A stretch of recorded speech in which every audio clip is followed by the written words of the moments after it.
কাস্তাদুরি তারা চিহ্ন দাঁড়িয়েছে। আপনাদের কাছে অনুরোধ করব, আপনাদের মূল্যবান ভোট এই বামে আইএসএফের পক্ষে দিয়ে আমাদের হাতকে শক্ত করেন, বিধানসভার মধ্যে পাঠান। আমি কথা দিয়ে যাচ্ছি, সে মুসলিম সমাজ থেকে হোক বা হিন্দু সমাজ থেকে হোক, যে কোনো সমাজ থেকে হোক না কেন, যার মন্তব্যে এই সম্প্রীতি বিনষ্ট হবে, যার মন্তব্যে ঐক্য বিনষ্ট হবে, তার জায়গায় খোলা আকাশের নিচে থাকবে না, তার জায়গা জেলের মধ্যে হবে। তাই আপনাদের বলবো, নকল আসল চেনার চেষ্টা করুন। নকল মালের উপরে লেখা আছে নকল হচ্ছে সব ডাল, আপনারা ভাবছেন এটা আসল জিনিস।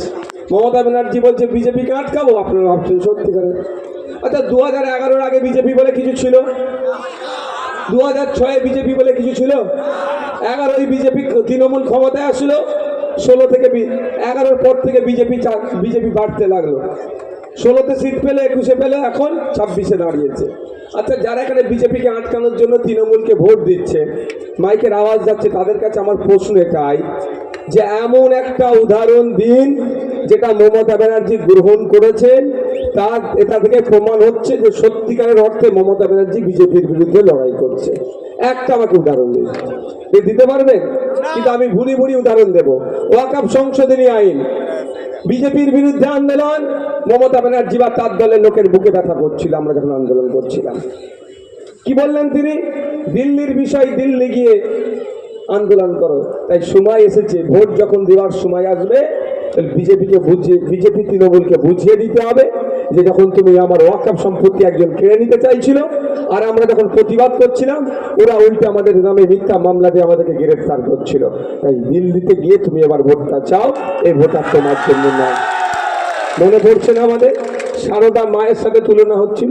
যারা হিন্দু সমাজের মানুষ, যারা মুসলিম সমাজের মানুষ, আমি সব সমাজের মানুষের কাছে বলবো, একটু ভাববেন আমাদের ধর্মের এখানে যারা আছেন, অনেকে ধর্ম মানে, অনেকে ধর্ম মানে না, কিন্তু দেশ আমাকে এমন একটা সংবিধান উপহার দিয়েছে যে ইচ্ছা করলে ধর্ম মানতে পারে, ধর্ম প্রসার করতে পারে, ধর্ম চুজ করতে পারে, যেমন স্বাধীনতা আছে।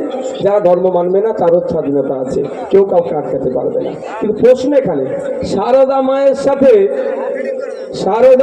সাথে সারদা কেলেঙ্কারিতে যার নাম বারবার, আমি বলছি না, বেলেঘাটা তৃণমূলের প্রার্থী বলছে যুক্ত আছে, কি করে সারদা মায়ের সাথে তার যুক্ত করে? শুধু তাই নয়, মমতা ব্যানার্জির উম্মত বলে মুসলমানদেরকে দেখিয়ে দিয়েছে এই তৃণমূল। মতামত আছে তো, জবাব দিতে হবে। বন্ধুগণ, যারা উপস্থিত হয়েছেন তাদেরকে বলবো, অনেক কষ্ট হচ্ছে জানি, আমাদেরও কষ্ট হচ্ছে, আমরাও মানুষ, আপনারাও মানুষ। আপনাদের অনুরোধ করব, আয় কটা দিন একটু কষ্ট করে নিন। আগামী 29শে এপ্রিল আপনার ছেলের ভবিষ্যৎ সুরক্ষার স্বার্থে, আপনার মেয়ের নিরাপত্তার স্বার্থে, আপনার ব্লক হসপিটালের উন্নত মানের চিকিৎসা পরিষেবা দেওয়ার স্বার্থে এখানে যারা উপস্থিত হয়েছেন, দিনে 300 টাকা ইনকাম করেন, 400 টাকা খুব বেশি হলে ইনকাম করেন, 250 টাকা ইনকাম করেন, অর্থাৎ তারা ডে লেবার, তাদের মিনিমাম ওয়েজেস যাতে ন্যূনতম মজুরি 600 টাকা হয়, তার লড়াই বামপন্থী আইএসএফরা করছে।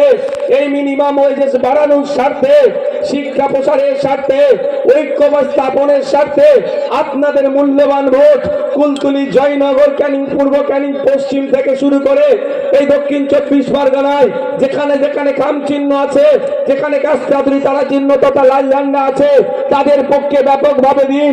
তাদেরকে বিধানসভায় পাঠান। তাদেরকে বিধানসভায় পাঠালে এই কুলতলির মানুষেরা, এই জয়নগরের মানুষেরা এখানে কাজ পাচ্ছে না, যদিও কাজ পায়, কাজের মজুরি পাচ্ছে না। তাই আপনাদের ঘোষণা দিয়ে যাচ্ছি, আনস্কিল লেবার যারা আছেন, ন্যূনতম 600 টাকা করে মজুরির ব্যবস্থা সুজন বাবুরা করে দেবেন, এখানকার নেতৃত্বরা করে দেবেন, নওশাদ সিদ্দিকীরা করে দেবেন।